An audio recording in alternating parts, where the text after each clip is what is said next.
What would make a man skip the funeral of his lifelong best friend? Stan Laurel and Oliver Hardy weren't just comedians, they were legends who shaped the very soul of comedy. Yet behind the laughter lay years of tension, heartbreak, and silence the world never saw. For decades, fans have wondered why Stan never came to say goodbye to Hardy. But the truth is far more heartbreaking than anyone imagined. Comedy's most iconic duo. Stan Laurel and Oliver Hardy were opposites in every way, yet together they created a chemistry that changed comedy forever. One tall and lean, with a look of innocent confusion permanently frozen on his face. The other was round and proud, carrying himself like a man who thought he had everything under control until the world decided otherwise. Together, they created a rhythm of comedy that would echo for generations. Their timing, their chemistry, and their effortless chaos made them the most recognizable duo in Hollywood's golden age of laughter. Yet behind the lights, scripts, and perfect slapstick routines, their personal lives were marked by challenges that didn't always make it to the public. Their paths first crossed in 1921, long before anyone could have guessed what that meeting would mean. The film was called The Lucky Dog, a small, silent comedy that didn't make much of a splash. Stan played a hapless man robbed by a crook, while Oliver played the crook. They barely shared scenes, and neither one could have imagined they'd become half of something historic. At the time, both were just trying to survive the wild early years of Hollywood, where actors drifted from one short film to another, hoping for a paycheck and maybe a bit of recognition.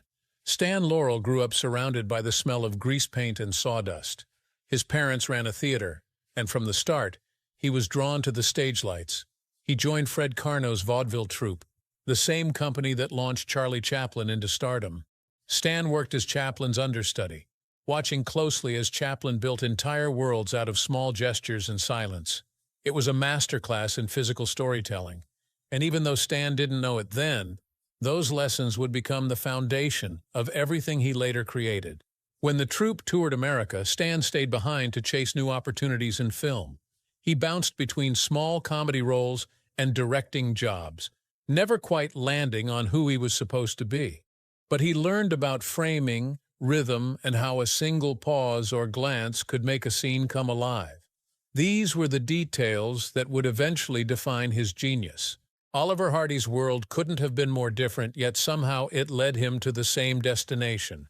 Hardy started out singing in theaters, then drifted into vaudeville, and finally silent films. His friends called him Babe, a nickname that stuck after a barber used to call him that when he was younger.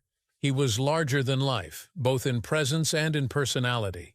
By the early 1920s, he'd already appeared in hundreds of films, not exactly as a star, but as a dependable supporting actor who could turn even a small role into something memorable. When the Hal Roach Studios decided to pair Laurel and Hardy officially in 1927's Putting Pants on Philip, something clicked instantly. It wasn't forced or manufactured. It was natural. Laurel's fragile, childlike wonder played perfectly against Hardy's grand self-importance.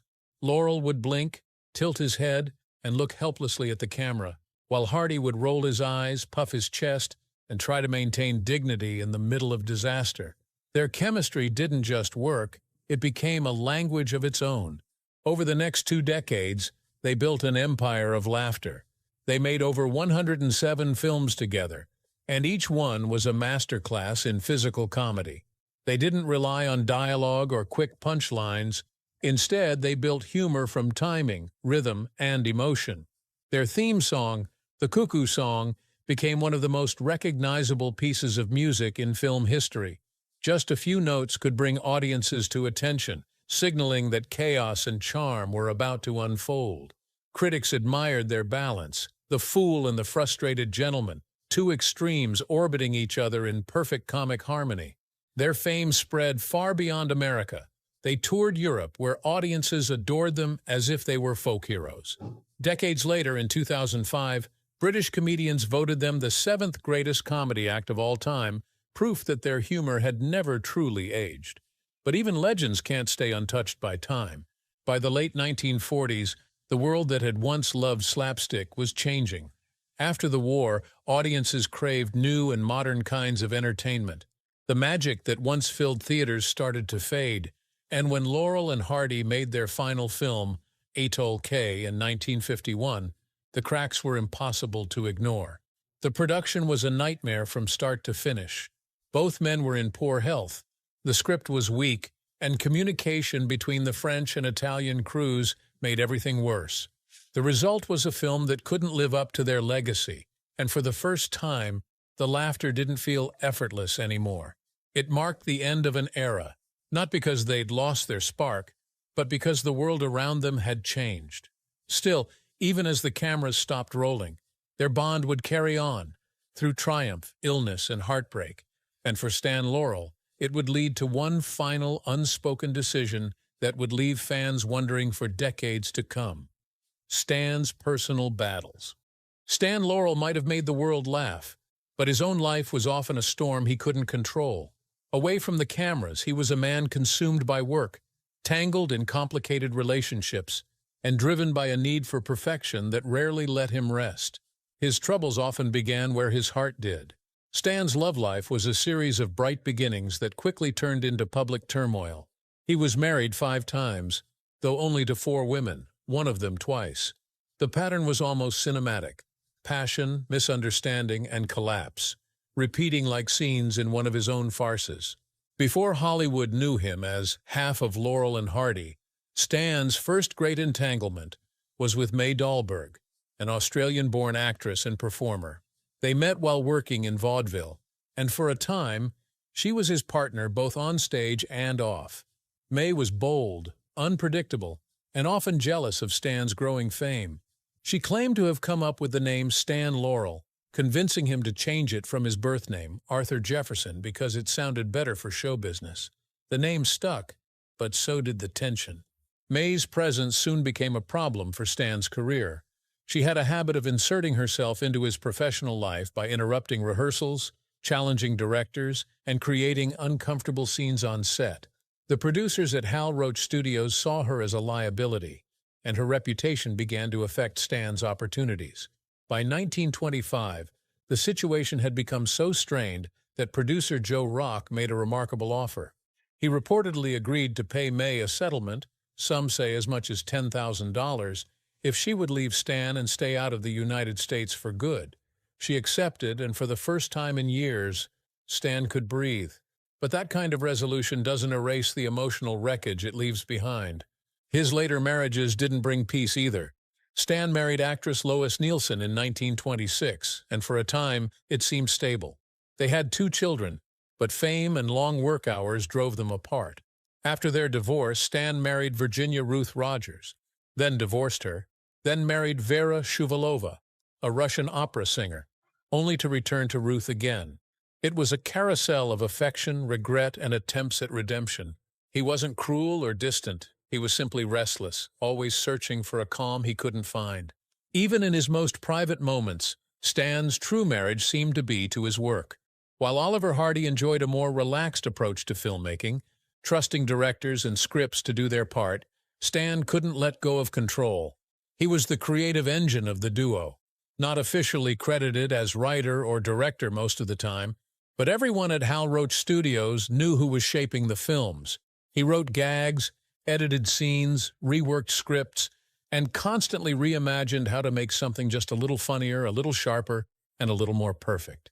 There were stories of him spending hours in the editing room, adjusting timing by fractions of a second, convinced that a single misplaced pause could ruin an entire joke. Colleagues remembered how he would rehearse endlessly, then scrap a whole scene if it didn't feel right. Comedy for Stan wasn't about luck or impulse, it was architecture. Every fall, glance, and hesitation was designed with precision. That perfectionism was part of what made Laurel and Hardy timeless, but it came at a cost. The responsibility weighed heavily on him. While Hardy could leave the studio and unwind at a golf course or party, Stan carried the work home.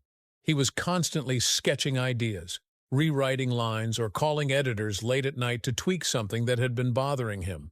When the duo's fame reached its peak, the pressure to stay at that level only intensified. Audiences expected perfection every time, and Stan took that expectation personally. Over time, the strain began to show in his health. He developed diabetes, and by the 1940s, heart problems began to slow him down. Long hours and emotional stress took their toll, but he refused to step back. His work had become inseparable from his identity. Even when he was too weak to perform, he continued writing sketches and notes for future films that never came to be. The fame that once lifted him eventually became a burden. Hollywood was changing, and the kind of comedy he had built his life on was no longer the center of attention. Sound films, new styles, and faster pacing made the slow, deliberate humor of the Laurel and Hardy era seem old-fashioned to younger audiences. Stan felt it deeply, heartbroken that something so dear to him, something he had built with such care, was slipping away. Every failure felt personal, every success temporary. He poured his heart into laughter, but when the laughter faded, he was left facing a silence that few could understand. And that silence, pressure, and pain behind would soon set the stage for some of the most talked-about moments in comedy history. The duo's controversies.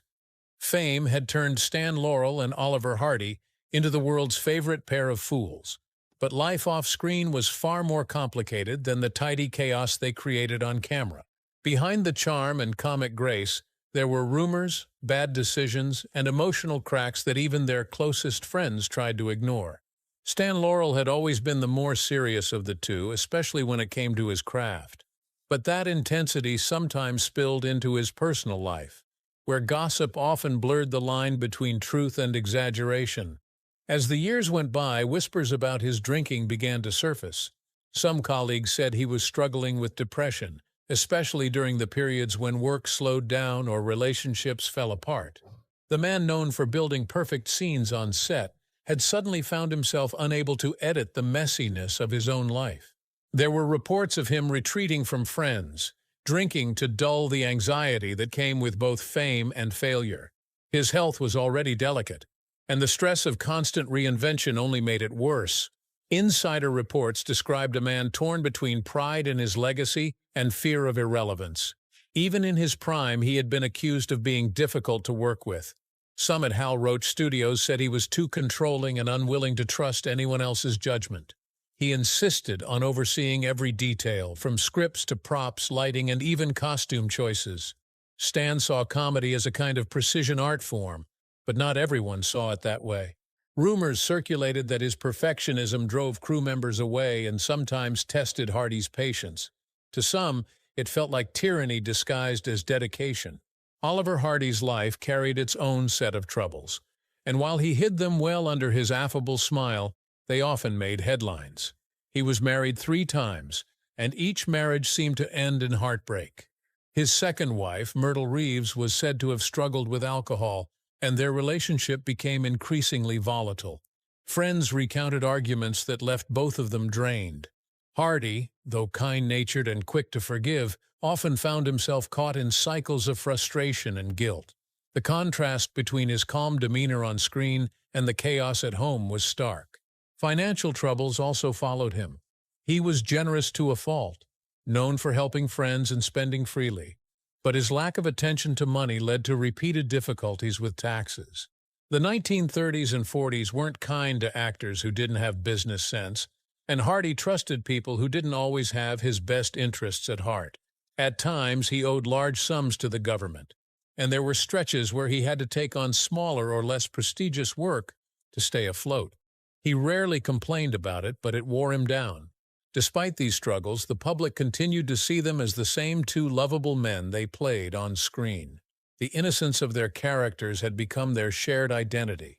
To millions of fans, they weren't just actors, but symbols of friendship and simple joy. That image was so strong that few could imagine the reality of 2 aging comedians fighting health problems, creative frustrations, and the slow erosion of fame.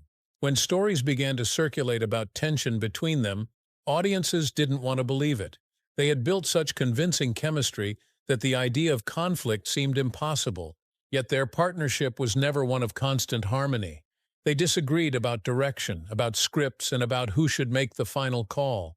Stan's intensity sometimes clashed with Hardy's relaxed nature. There were moments when they barely spoke between scenes, saving their communication for the cameras, where professionalism demanded it. Still, the affection beneath the tension never disappeared completely. The public fascination with their relationship didn't stop at friendship. Over the years, some speculated that their closeness might have been something deeper. They had spent decades together, traveling, working, and relying on one another more than anyone else. They often shared hotel rooms on tour, finished each other's sentences, and appeared inseparable. To audiences, it looked like a partnership that went beyond camaraderie. Rumors emerged suggesting a romantic element, but there was never any real evidence to support it. Most who knew them believed it was a brotherhood, an emotional intimacy formed by years of shared struggle. Still, the gossip lingered, perhaps because their on-screen chemistry was so natural that people couldn't imagine it being purely professional. As they aged, those lines between public image and private reality grew harder to manage. Both men were dealing with their own problems. Stan with his health and restlessness, and Hardy with his health too, finances and emotional fatigue. Yet they kept up appearances whenever they were together. They smiled for photographs, gave polite interviews, and tried to preserve the illusion that Laurel and Hardy still existed in the same way audiences remembered. And as the world moved on, Hardy's struggles would soon grow heavier, taking a toll that no amount of laughter could disguise. Oliver Hardy's tragic decline. Oliver Hardy's decline was one of those Hollywood stories that seemed too cruel for a man who had spent his life bringing laughter to others. The image the world knew, the round, confident gentleman with a bowler hat and a twinkle of self-importance, began to fade slowly, replaced by a fragile version of himself that few recognized. Years of physical strain, poor habits, and the toll of constant performance began to catch up with him, and the transformation was heartbreaking to watch. Hardy's weight had always been part of his screen identity. The size difference between him and Stan Laurel was central to their comedy. The pompous, heavy-set man trying to maintain control while the smaller, clumsy partner ruined everything around him. But off-camera, that weight was a lifelong burden. By the 1940s, his size had become dangerous. Reports suggested he weighed well over 300 pounds, and the physical demands of performing, touring, and filming had started to wear him down. What audiences saw as endearing roundness was, in reality, a health crisis waiting to happen. In 1954, Hardy suffered a mild heart attack. It wasn't immediately fatal, but it forced him to confront the one thing he had ignored for decades: his health. The scare pushed him to make drastic changes. Under his doctor's orders, he began a strict diet, determined to regain control. Over the next several months, he lost more than 150 pounds, a transformation so extreme that friends barely recognized him. When he reappeared in public, fans were stunned. Gone was the familiar round figure that had symbolized half of the world's favorite comedy team. His face had grown thin, his clothes hung loose, and his once cheerful appearance had taken on a ghostly quality. Some tabloids speculated that he was dying of cancer. Others wondered if he had suffered some mysterious illness. Hardy himself never addressed the rumors directly, but while he remained polite and gentle, there was a quiet sadness about him, as though he understood that the public no longer saw the man they once adored, only a shadow of him. Sadly, his dramatic weight loss did little to save him from the damage already done. Years of heavy smoking and poor diet had taken a severe toll on his heart and lungs. He had been a lifelong smoker, often indulging during breaks on movie sets or between takes. It was part of the culture of the era: studios, dressing rooms, and even sets filled with cigarette smoke. But for Hardy, it became a habit he couldn't break. By the time doctors warned him of its consequences, his body was already struggling to recover from years of strain. The combination of heart issues, weakened lungs, and exhaustion left him increasingly immobile. The man who had once chased Laurel across rooftops and down staircases on camera now moved with difficulty. Offers for film work dried up, partly because audiences wanted to remember him as he had been, not as he had become. He declined public appearances, choosing instead to live quietly with his wife, Lucille, who cared for him devotedly through his final years. In 1956, tragedy struck again. Hardy suffered a massive stroke that left him paralyzed and unable to speak. It was a cruel twist for someone whose life had revolved around performance, timing, and expression. He was bedridden, and though Stan Laurel called and wrote often, Hardy was reportedly too weak to respond. Their bond, which had carried them through decades of laughter and hardship, now existed only in silence. The stroke marked the end of Hardy's public life. He would never work again, never step in front of a camera, and never share the screen with Laurel as he had so many times before. In August 1957, he suffered 2 more strokes in quick succession. His body could no longer withstand the damage. On August 7, 1957, Oliver Norval Hardy passed away from cerebral thrombosis at the age of 65. News of his death spread quickly, and the reaction was immediate. Tributes poured in from across Hollywood, Europe, and beyond. Comedians, actors, and filmmakers who had grown up watching him spoke of his impeccable timing and his warmth as a person. Newspapers described him as a gentle giant, a performer whose humor came from humanity rather than cruelty. Fans who had followed Laurel and Hardy since their early days mourned as if they had lost a friend. Across the world, theaters played reruns of their films, and audiences once again laughed through tears, remembering how much joy he had brought them. Hardy's passing marked more than the death of a man. It was the symbolic end of an era. The golden age of slapstick had already faded, but with Hardy's death, the final curtain seemed to fall on that simpler world of comedy. His absence left a silence that even Stan Laurel couldn't fill. And in the weeks after Hardy's passing, fans waited to see the one man who had shared nearly every frame of his life. But when the day of the funeral came, something unexpected happened that left everyone shocked. Reasons for Stan's absence. Oliver Hardy's funeral took place on a warm August day in 1957 at Valhalla Memorial Park in North Hollywood. It was a modest ceremony, quiet, dignified, and filled with faces from the past. Family, friends, and old colleagues gathered to say goodbye to the man who had been half of one of cinema's greatest partnerships. Photographers waited outside, hoping to capture one image everyone expected to see. Stan Laurel, standing beside his lifelong friend one last time. But he never came. The seat reserved for him remained empty, and for many, that absence became as talked about as the funeral itself. The truth was far more painful than it appeared. By the time Hardy died, Stan was in fragile health himself. Years of exhaustion, diabetes, and heart issues had left him weak. He was living quietly in Santa Monica, writing letters, and recovering from the emotional and physical toll of his career. When the news of Hardy's death reached him, it hit him harder than anyone realized.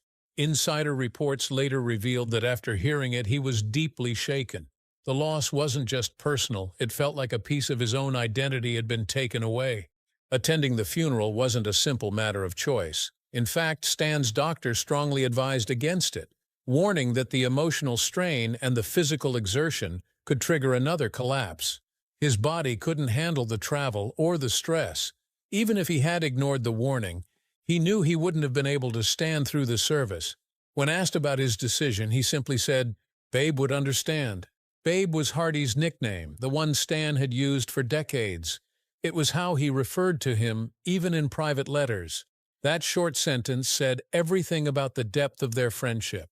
Stan also understood how public appearances worked, especially when it came to celebrities of their stature. He knew that if he showed up, frail and visibly emotional, the press would turn their cameras on him instead of Hardy. The funeral would stop being about the man being laid to rest, and instead become a spectacle about the survivor. He didn't want that. The day belonged to Hardy, and any distraction, even one born out of love, would have felt wrong. His absence, however, was easily misread. Newspapers at the time speculated that something had gone wrong between the two men. Some claimed that they had fallen out before Hardy's illness, or that their partnership had ended on bitter terms. Others suggested pride or guilt, that perhaps Stan couldn't face seeing his friend buried. Fans wrote letters to magazines, confused and disappointed. For people who had grown up watching the inseparable pair stumble and recover together on screen, it was almost impossible to imagine that one of them wouldn't be there to say goodbye to the other. But those closest to them knew the truth. In private conversations and later interviews, Laurel made it clear that there had been no quarrel, no unresolved resentment. Their friendship had endured until the end. In fact, during Hardy's final months, Stan had reached out to Lucille Hardy often, asking for updates and sending letters of comfort. After the funeral, he received messages of sympathy from fans and colleagues around the world, but he remained largely silent about his grief. When pressed by reporters, he would only say that he had lost his best friend. Even when illness confined him to his home, he continued to write jokes, short skits, and ideas, many of which still included Hardy's name beside his own. It was as though he couldn't imagine creating without him.